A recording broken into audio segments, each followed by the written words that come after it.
রাজশাহী বিশ্ববিদ্যালয় কেন্দ্রীয় ছাত্র সংসদ রাকসু, হল সংসদ ও সিনেটে ছাত্র প্রতিনিধি নির্বাচনের পুনর্বিন্যস্ত তফসিল অনুযায়ী আজ মনোনয়নপত্র জমাদান শুরু হয়েছে। এই বিষয়ে আরো জানাতে রাকসুর কোষাধ্যক্ষ কার্যালয় থেকে যুক্ত হচ্ছেন সহকর্মী বুলবুল হাবিব। বুলবুল হাবিব, সেখান থেকে সর্বশেষ কি পরিস্থিতি জানাবেন?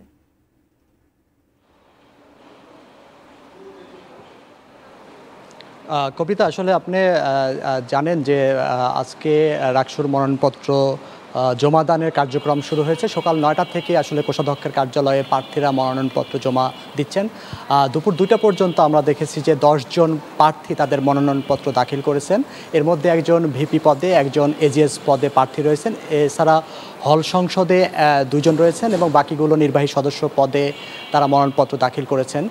যেহেতু আগামী রোববার পুনর্বিন্যস্ত তফসিল অনুযায়ী রোববার মনোনয়নপত্র দাখিলের শেষ দিন, তো ধারণা করা হচ্ছে যে আসলে সেই দিনই আসলে সব প্রার্থীদের একটা ব্যাপক ভিড় থাকবে মনোনয়নপত্র দাখিলের জন্য। কারণ এ পর্যন্ত গতকালের যে মনোনয়নপত্র উত্তোলনের যে শেষ দিন ছিল, গতকাল পর্যন্ত আমরা দেখেছি যে রাকসুর এবং সিনেট ছাত্র নির্বাচনে মোট ৪৭৯টি মনোনয়নপত্র উত্তোলন করা হয়েছে এবং তার মধ্যে ৩৯৫টি কেন্দ্রীয় ছাত্র সংসদ পদে এবং ৮৪টি সিনেটে ছাত্র প্রতিনিধি পদে তারা মনোনয়নপত্র উত্তোলন করেছেন। এর বাহিরে ১৭টি হল থেকে ৭৫৪ জন প্রার্থী তাদের মনোনয়নপত্র সংগ্রহ করেছেন। অর্থাৎ এটা প্রায় ১২০০ অধিক সংখ্যক শিক্ষার্থী তাদের মনোনয়নপত্র উত্তোলন করছেন। এর মধ্যে মাত্র ১০ জন প্রার্থী আজকে দুপুর ২টা পর্যন্ত মনোনয়নপত্র দাখিল করেছেন। অর্থাৎ স্বাভাবিকভাবেই এটা ভাবার বিষয় যে আসলে আগামী রোববারে একটা প্রার্থীদের যারা মনোনয়নপত্র উত্তোলন করেছেন, যেহেতু মনোনয়নপত্র উত্তোলনের কার্যক্রম চলছে এবং বিকেল ৫টা পর্যন্ত আজকে মনোনয়নপত্র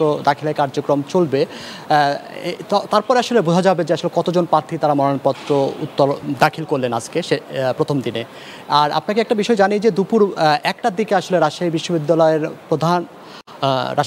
উপাচার্য প্রফেসর ডক্টর সালেহ হাসান নকিব তিনি বিশ্ববিদ্যালয়ের সার্বিক পরিস্থিতি নিয়ে সাংবাদিকদেরকে মত বিনিময় করেছিলেন। সেখানে তিনি প্রেস ব্রিফিংয়ে বলেছেন যে আসলে এই রাকসু নির্বাচনকে বানচাল করার জন্য নানামুখী ষড়যন্ত্র এবং বিশৃঙ্খলা তৈরি হয়েছিল। তারা সেই বিশৃঙ্খলা মোকাবেলা করে অভীষ্ট লক্ষ্যে এগিয়ে যাচ্ছে এবং তা পুনর্বিন্যস্ত তফসিল অনুযায়ী ২৫ সেপ্টেম্বর যে নির্বাচনের তারিখ, সেই নির্বাচনে ভোট গ্রহণ অনুষ্ঠিত হবে সেটা তিনি বলেছেন এবং বলেছেন যে যেহেতু ব্যাপক পরিমাণে নারী শিক্ষার্থীরা সাইবার বুলিংয়ের শিকার হচ্ছেন, এছাড়া ছাত্রদের মধ্যেও অনেকে আসলে এই সাইবার বুলিংয়ের শিকার হচ্ছেন, তিনি বলেছেন যে আসলে এই সাইবার বুলিং রোধে নির্বাচন কমিশনের একটি সেল তারা গুরুত্ব সহকারে কাজ করছে এমনটি জানিয়েছেন। তো সব মিলিয়ে এখন আশা করা যাচ্ছে যে নির্বাচন কমিশনও বলছে যে তারা নিয়মতান্ত্রিকভাবে যে আগামীতে যে কাজগুলো করার সে কাজগুলো তারা করবেন।